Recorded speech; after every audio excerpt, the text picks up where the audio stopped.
जय श्री कृष्ण। आप सभी का हमारे YouTube चैनल पर हार्दिक स्वागत है।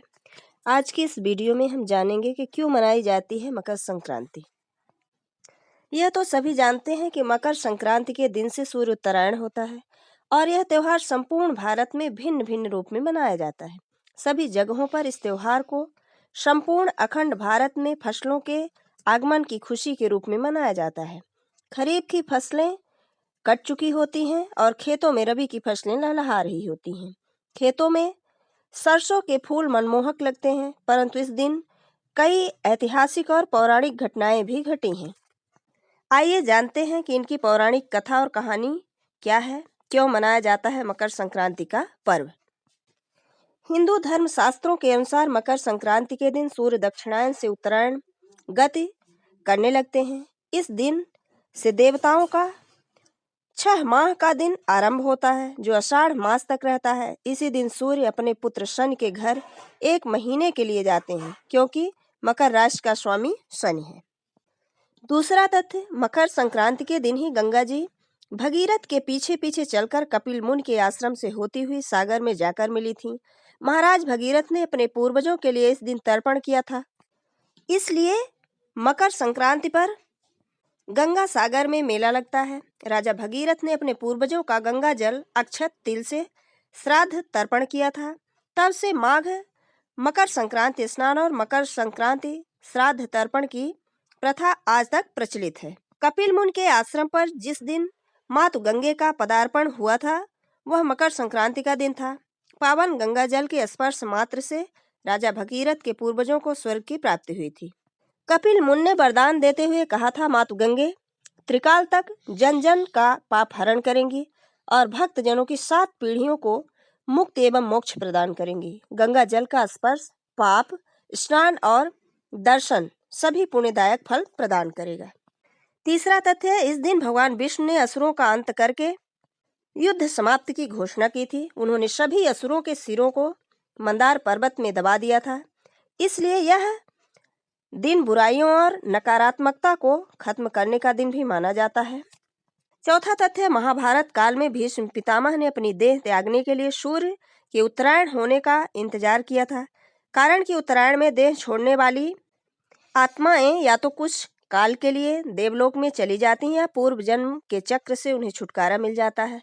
उनका श्राद्ध संस्कार भी सूर्य की उत्तरायण गति में हुआ था। फलतः आज तक पितरों की प्रसन्नता के लिए तिल, अर्घ्य एवं जल तर्पण की प्रथा मकर संक्रांति के अवसर पर प्रचलित है। स्वयं भगवान श्री कृष्ण ने भी उत्तरायण का महत्व बताते हुए गीता में कहा है कि उत्तरायण के 6 मास के शुभ काल में जब सूर्य देव उत्तरायण होते हैं और पृथ्वी प्रकाशमय रहती है, तो इस प्रकाश में शरीर का परित्याग करने से व्यक्ति का पुनर्जन्म नहीं होता। ऐसे लोग ब्रह्म को प्राप्त होते हैं। इसके विपरीत सूर्य के दक्षिणायन होने पर पृथ्वी अंधकारमय होती है और इस अंधकार में शरीर त्यागने पर पुनः जन्म लेना पड़ता है। पांचवा तथ्य, सूर्य संक्रांति में मकर संक्रांति का पर्व ब्रह्मा, विष्णु, महेश, गणेश, आदिशक्ति और सूर्य की आराधना एवं उपासना का पावन व्रत है, तो तन मन आत्मा को शक्ति प्रदान करता है। छठवां तथ्य है, संत महर्षियों के अनुसार इसके प्रभाव से वाणी की आत्मा शुद्ध होती है, संकल्प शक्ति बढ़ती है, ज्ञान तंतु विकसित होते हैं। मकर संक्रांति इसी चेतना को विकसित करने वाला पर्व है। यह संपूर्ण भारत वर्ष में किसी न किसी रूप में आयोजित होता है।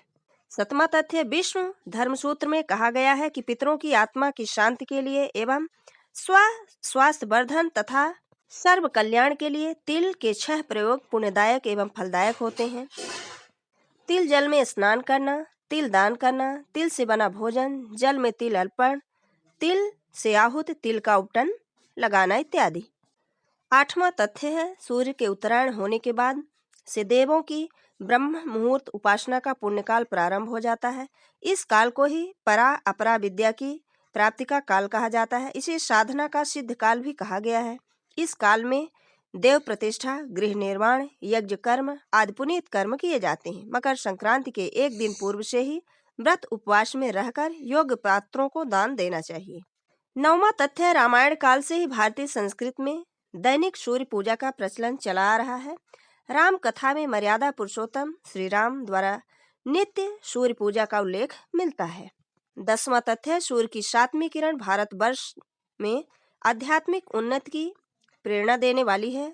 7वीं किरण का प्रभाव भारतवर्ष में गंगा यमुना के मध्य अधिक समय तक रहता है। इस भौगोलिक स्थिति के कारण ही हरिद्वार और प्रयाग में माघ मेला अर्थात मकर संक्रांति का पूर्ण कुंभ तथा अर्ध कुंभ के विशेष उत्सव का आयोजन होता है। ये थे हमारे मकर संक्रांति के बारे में 10 रोचक तथ्य। अगर हमारा ये वीडियो आपको अच्छा लगे तो इसे लाइक करना ना भूलें और अपने मित्रों के बीच में शेयर जरूर करें। जय श्री कृष्ण। धन्यवाद।